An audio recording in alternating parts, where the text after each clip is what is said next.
சந்திக்கிறதுல மிக்க மகிழ்ச்சி அடைகிறேன். கர்த்தருடைய வேதத்தை நாம் தியானிக்க போகிறோம்.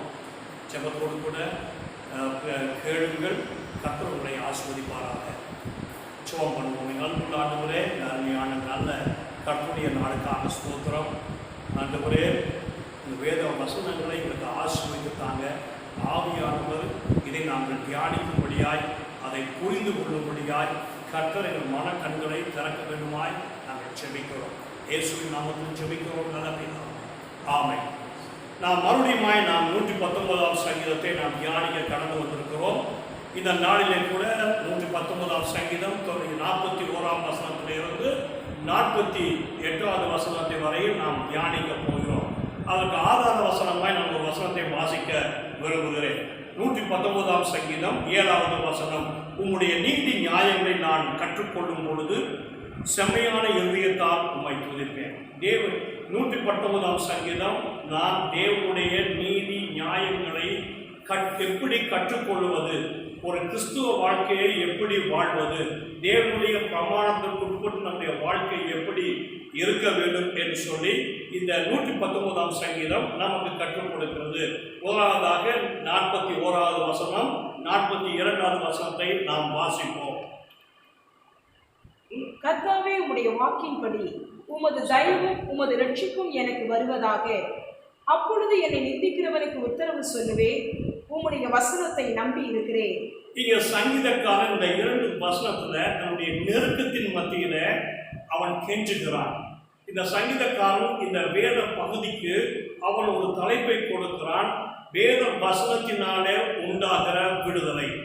நாம் வேத வசனத்தை விசுவாசிக்கும் பொழுது, வேத வசனத்தை கொண்டு நாம் ஜெபிக்கும் பொழுது, தேவன் நமக்கு கொடுத்த வாக்குத்தத்தங்களை உரிமை கொண்டாடும் பொழுது, தேவன் நம்மை நெருக்கத்திலிருந்து நம்மை விடுவிக்க வல்லவராய் இருக்கிறார். இங்கே பார்க்கிறோம், கர்த்தாவே உடைய வாக்கின்படி உமது தயவு உமது ரட்சிப்பு எனக்கு வருவதாக, அவருடைய தயவின்படி எனக்கு ரட்சிப்பு வருவதாக, விடுதலை வருவதாக. ஆண்டவரே, உடைய வாக்குத்தத்தத்தை நான் நம்பியிருக்கிறேன், நீங்க என்னை விடுவிப்பீங்கன்னு சொல்லியிருக்கிறீங்க. அந்த உண்மையுள்ள வார்த்தையின்படி உங்களுடைய ரட்சிப்பு எனக்கு வருவதாக. நீங்க எனக்கு ஒரு விடுதலையை கொடுக்கும் போது என்னுடைய நெருக்கத்தை பார்த்து இந்த நிந்திக்கிற இந்த மனுஷர்களுக்கு நான் மறு உத்தரவு தருவேன் என்று சொல்லி சங்கீதக்காரன் சொல்லுகிறான். இன்னைக்கு நம்முடைய வாழ்க்கையில கூட ஒரு நெருக்கடியான காலகட்டத்தில் நாம் கடந்து போகலாம். மற்றவங்க பேசலாம், என்னடா கர்த்தரை தேடினாங்க, இப்படி ஒரு நெருக்கத்துக்குள்ள எப்படி இருக்கிறாங்கன்னு சொல்லி. ஆனாலும் தேவனுடைய வார்த்தையும் வாக்குத்தத்தங்களும் என்றைக்கும் மாறாதவைகளாய் இருக்கிறது. சூழ்நிலைகள் மாறலாம், காலங்கள் மாறலாம், ஆனால் தேவனுடைய வாக்குத்தத்தங்கள் என்றைக்கும் மாறாது. அதை நாம் விசுவாசிக்க வேண்டும். இந்த சங்கீதக்காரன் தேவன் அவனுக்கு கொடுத்த வாக்குத்தத்தத்தை பற்றி பிடித்து கொண்டு, ஆண்டவரே நீங்க உண்மையுள்ளவர், உங்களுடைய அன்பின் நிமித்தம் எனக்கு என்ன பண்ணுங்க, எனக்கு இறங்குங்க, என்னை விடுவீங்க. அப்பொழுது நான் என்னுடைய பகைஞர்களுக்கு, என்னை விரோதித்து பேசுகிறவர்களுக்கு நான் சரியான மறு உத்தரவு நான் சொல்லுவேன் என்று சொல்லி ஜெபத்துல கெஞ்சுகிறார். பிரியமானவர்களே, நம்ம நாட்களில தேவன் எத்தனையோ வாக்குத்தத்தங்களை கொடுத்திருக்கிறார். வேதம் முழுவதும் வாக்குத்தத்தங்களால் நிறைந்திருக்கிறது.